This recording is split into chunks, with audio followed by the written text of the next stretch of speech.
Conventionally attractive humans, we are here gathered round to talk about one of the greatest, most hidden treasures of our world. Once upon a time in a land far, far away, there was a game developed at a very atypical gaming studio that was in the midst of undergoing one of its most tumultuous years of all time. With games like Shadow the Hedgehog and Sonic 06 right around it, there was a little gem, a little morsel of hope that came about during this period of time of absolute relentless chaos and misery, and that game was called Sonic Riders. And here I am today to tell you about Sonic Riders and why it is, in my eyes and honestly what should be a fact of life, the most underappreciated racing game of all time. It is grossly misunderstood by so many people during its release and even now, and we just have to clear the misconception and just admit that people that don't like this game are stupid. Hi all, my name is RidersDX and welcome to my channel, where today we are going to look back at one of my favorite games of all time, Sonic Riders. Because with this game, all I can really say is I didn't know how to skateboard, but I sure knew how to manage my air gauge, and it was through this.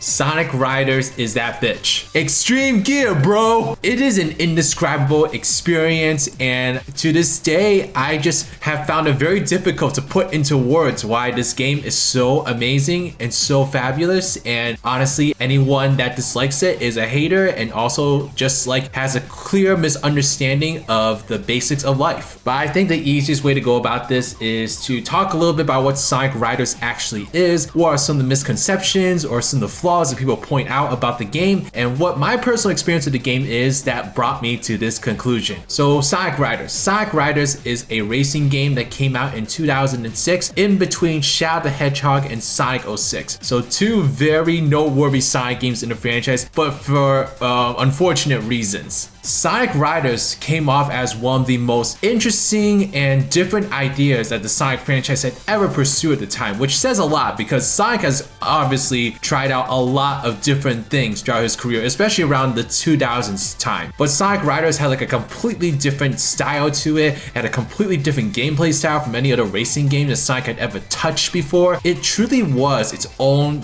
unique creature when it came out, and it honestly did not make sense of anything else that Sonic was doing at the moment, because you had games like Shadow the Hedgehog, right, and also like Sonic Rush and Sonic 06 on the horizon. Sonic Riders was set in this like fictional futuristic world, and Sonic and his friends were wearing like futuristic gear, and the main mode of transport was do like airboards and also these like futuristic cars. Like it seemed like a completely different dimension from what Sonic and his friends have been operating in for the last like decade, because since like the adventure games, I would say Sonic has had a somewhat consistent world. You know what, I can't even say that because they have Sonic Heroes, which doesn't make sense, so scratch that thought. But Sonic Riders was certainly the most different and unique setting Sonic has had up to that point. And with a unique setting also comes a completely unique gameplay. And now I've heard people compare Sonic Riders gameplay to F-Zero GX before. Unfortunately, I've not actually fully played F-Zero GX before, so I can't really say how similar of a gameplay style it is. But what I can say personally, as someone who has played lots of racing games along with Sonic Riders, is that Sonic Riders is one of the most unique gameplay racing experiences I've ever played. The basic goal of it is just like any other racing game. You gotta get to the end of the line and try to finish the race in first place by outpacing everyone else. But instead of like driving a car, for instance, or maybe being on your foot like you were in Sonic R, you were riding this airboard, and with this airboard you moved automatically first of all, so you didn't have to like accelerate or anything. And also you had like a boost button, which every time you use that boost button, it depletes some air from your air gauge. And the basic mechanic of this game is being able to maintain your air gauge throughout the entire race so that you can boost constantly and effectively and just take advantage of every single shortcut to make sure that you come out in first place. And there's tons of different mechanics that fill up your air gauge. Speed, flying, and power characters each have different abilities that they can use to fill up that gauge. You can also like get in the air and do tricks and stuff. There's also like drifting to take you these like really sharp turns. All of this comes together to make what I think is one of the most unique and interesting racing experiences that you could have played during the 2000s. Now, the issue with this game that I think a lot of people had is, unfortunately, Sonic Riders is like that secret club that only those who could bear the trials and tribulations could gain access to. Except said tribulations were simply learning to play the game, because this game is one of the most unintuitive racing games that you will ever play. It is not easy to learn how to play this game. You step onto that first racing track, I think it was like Metal City or Future City, I'm pretty sure it was like Metal City, and you have no idea what the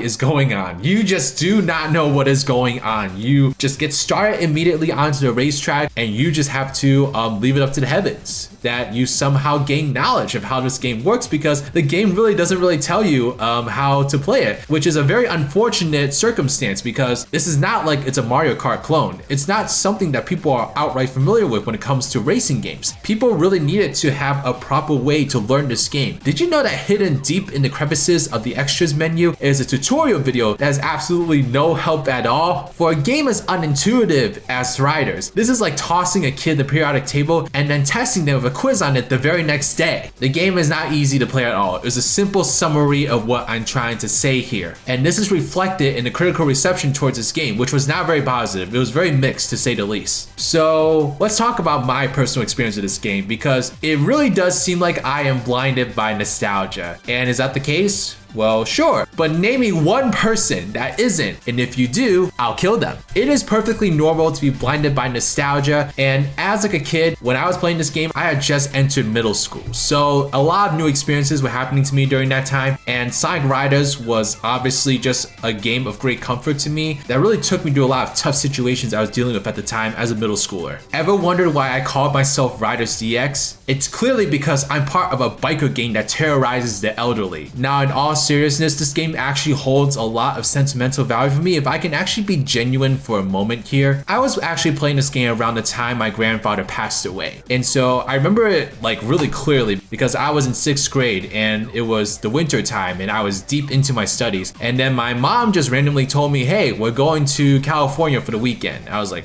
oh, okay, that's really random. And what was a weekend ended up being like 3 months, because I stayed there for the entirety as we watched over our grandfather to see if he would live or die. He eventually passed away, and we held the service for him, and it was honestly a very tough time for me, because it was one of my very first moments as a child to really deal with the concept of death and to really get a sense of what the fragile nature of life really was like. However, during this time, Sonic Riders was my main game of choice, and I was playing this game pretty much every day when I was in California awaiting the news of my grandfather. It was also a great way to bond my cousins who were also there at the time, like dealing with a similar thing that I was. We played that game every single day. I obviously mopped the floor of them every single day, but we just kept playing because we didn't really have any other games, because we went over there like not knowing that we were going to be there forever. So if I knew we were going to be there for months, I would have brought way more games besides Sonic Riders. But Sonic Riders was like my only Sonic game that I brought with me, and I was a Sonic nerd, so that was the only game I really felt like playing every single day. It was a very tough time, but Sonic Riders was a great means of escape for me, and I gotta say, there is nothing quite like distracting me from what was going on than the screech that they called Jet's laugh. So obviously I had a very intense moment in my life where this game was there for me, and obviously it helped me grow a deep attachment to Sonic Riders that I still hold to this very day. And it's clear that nostalgia can really take you a long way, because something that I found very interesting about me revisiting this game is how when I was a kid and I was playing the story mode, I found the Babylon Rogues to be one of the most annoying trio of characters that appeared in the Sonic series up to that point. Jet sounds like how I would sound like if I stuffed my mouth with graham crackers and tried to talk like Ariana Grande. Like, he had one of the most annoying voices I had ever heard up to that point in my life. But because they are so associated with Sonic Riders, I miss them too. And so when you have Sonic Crossworlds Racing announced and you see Jet the Hawk in these screenshots on an airboard and also on this cover art, my excitement to seeing him on that piece of artwork is something I will never live down. It is shocking to me how excited I was to see him there. So nostalgia is a very powerful tool, and even though I found these characters to be extremely annoying at the time, I am so glad to see them back now. So it's crazy. I think besides nostalgia though, something about Sonic Riders was very addictive to me around that time. It just felt like a game that I kept playing and got better at every single time I played it. And it just seemed like a game that had like an infinite skill train, if that makes sense. Like you could keep climbing up that ladder and get better and better at the game. And it really seemed like a game that was primed to be a great online competitive experience. Like you could just get better and better at the game, find more and more shortcuts, exploit more and more flaws in level design, and it just seemed like a game with infinite potential. And so this is why Sonic Riders like really like makes me angry sometimes, because I think that if they kept going this direction and stuck to their guns, because it's clear to me that when they made the original Sonic Riders, they had a clear vision for it. And if they had stuck to that vision and just kept refining and improving the formula, who knows, Sonic Riders could be a real mean competitive to Mario Kart. Because sure, we have Sonic Racing Crossworlds right now, but these are kart racers, so they will always operate in the shadow of Mario Kart because Mario Kart is the kart racer. But Sonic Riders, they were doing something completely unique over here,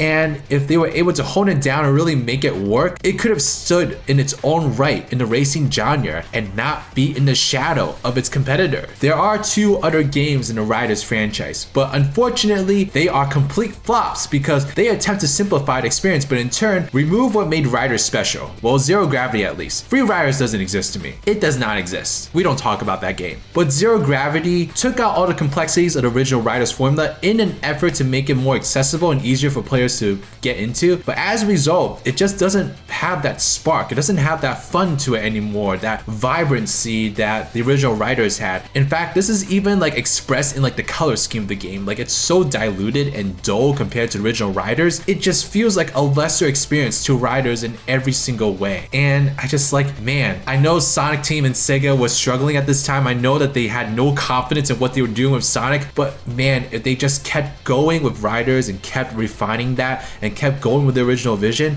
I really think it could have been a really successful racing franchise with Sonic, and I think it would still be around today. At the same time, I'm really glad that we still have games like Sonic Racing Transformed, because if Riders were successful, then maybe they wouldn't have greenlit those games. But I mean, I think Riders deserves another chance. I think it's a very interesting, unique racing concept, and they really had something going the original Riders. Like there's just something about its mechanics that were addictive to me, and it felt like the more time you put into learning the game, the more rewarded you were for it. And that's a tough thing to get right, and they had it with the original Riders. They really did. But that is my soapbox with Sonic Riders. Let me know what you think about Sonic Riders in the comment section below. Is it a flawless treasure like I'm saying, or are you just dumb? Because that's what it is. Sonic Riders is a flawless treasure. I'm really looking forward to seeing what Riders representation is going to be in Sonic Crossworlds Racing. I hope it's more than just like a cosmetic. From what people have been telling me, it's going to be more than a cosmetic, but we'll just have to wait and see. But alright y'all, thank you so much. Subscribe to this channel if you want to keep up to date with more Sonic news and discussions. Let me know if there's anything else you want me to talk about in the comment section below. I loved revisiting Riders for this video, so let me know if there's any other Sonic games or any other games that you want me to revisit in these kind of videos. I would love to do it. But alright y'all, thank you so much. This is Riders, riding out.